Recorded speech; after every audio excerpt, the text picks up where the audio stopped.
Facebook, TikTok, YouTube অনলাইনের যে কোনো প্ল্যাটফর্মে ঢুকলেই কিন্তু জলিপারের এই ভাইরাল বৌদির ভাইরাল সিঙ্গারার কথাই শুনতে পাচ্ছি। শুনেছি অনেক জেলার মানুষ নাকি দূর দূরান্ত থেকে এই সিঙ্গারা খেতে আসে, আর আমাদের বাড়ির কাছে হয়ে কিন্তু আমরা এখনও যেতে পারিনি। যদিও আগে গিয়েছি, কিন্তু ভাইরাল হওয়ার পর কিন্তু এখনও যাইনি। তার জন্য আমাদের ইচ্ছে হলো আবার একটু খেয়ে এসে। তো যে কথা সেই কাজ, আমি আর বোন মিলে বেরিয়ে পড়লাম জলিপারের উদ্দেশ্যে ভাইরাল সিঙ্গারা খেতে। আমাদের বাড়ি থেকে জলিপার যেতে যে রাস্তাটা, সেখানে কিন্তু অর্ধেকটা পাকা করা আর অর্ধেকটা মাটির, যার কারণে কিন্তু অনেকটাই কাদা ছিল। আর এই জন্য কিন্তু আমরা কোনো গাড়িও পাইনি, যদিও আমরা জানতাম না এখানে অতটা কাদা হবে।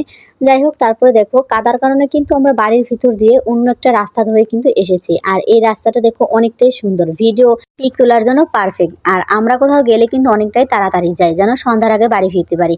তারপরে দেখো দোকানে চলে এলাম। আর যেহেতু আমরা একটু তাড়াতাড়ি এসেছি, তখন কিন্তু ততটাও ভিড় ছিল না, তবুও কিন্তু ভালোই ভিড় ছিল। আর আমরা এসে যেটা বুঝতে পারলাম, আমরা যখন আগে খেতে এসেছিলাম তখন কিন্তু এতগুলো স্টাফ ছিল না তার দোকানে। তারা দুইজনেই কিন্তু কাজ করতো, কিন্তু এখন কিন্তু অনেকগুলোই স্টাফ নিয়েছে। তার মানে বোঝা যাচ্ছে তাদের কিন্তু অনেকটাই বেচাকেনা হয়। যাই হোক, তারপরে আমরা সিঙ্গারা খেয়ে চলে এলাম ব্রিজে। সুন্দর করে কয়েকটা ছবি আর ভিডিও করে নিলাম। আর যে গরম পড়ে, এর ভিতরে শরবত দেখলে কিন্তু না খেয়ে পারি না। তার কারণে আমরা দুজন কিন্তু আবার একটু শরবত খেয়ে নিলাম। আর যেহেতু আসার সময় দেখেছি আমাদের রাস্তা অনেকটা কাদা, তার জন্য কিন্তু অন্য রাস্তা দিয়ে আমাদের বাড়ি যেতে হবে। আর দেখো, যখন আমরা সিঙ্গারা কিনেছি তখন কিন্তু এতটা ভিড় ছিল না। আসার সময় কত ভিড় হয়ে গেছে, মানে 30 মিনিটের ভিতর পুরো সিচুয়েশনই চেঞ্জ হয়ে গেছে।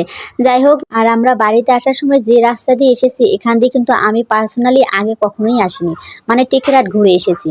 সচরাচর কিন্তু এখান দিয়ে আমি কখনোই আসিনি, কিন্তু রাস্তাটা কিন্তু অনেক সুন্দর ছিল, অনেক পছন্দ হয়েছে আমার। যাই হোক, তোমাদের সাথে দেখা হবে পরবর্তী ভিডিওতে। আর কে কে এই জলিপারের সিঙ্গারা খেয়েছে অবশ্যই কিন্তু কমেন্টে জানিয়ে যাবে। ভিডিওটি পছন্দ হলে অবশ্যই একটা লাইক, কমেন্ট, শেয়ার করে দিও।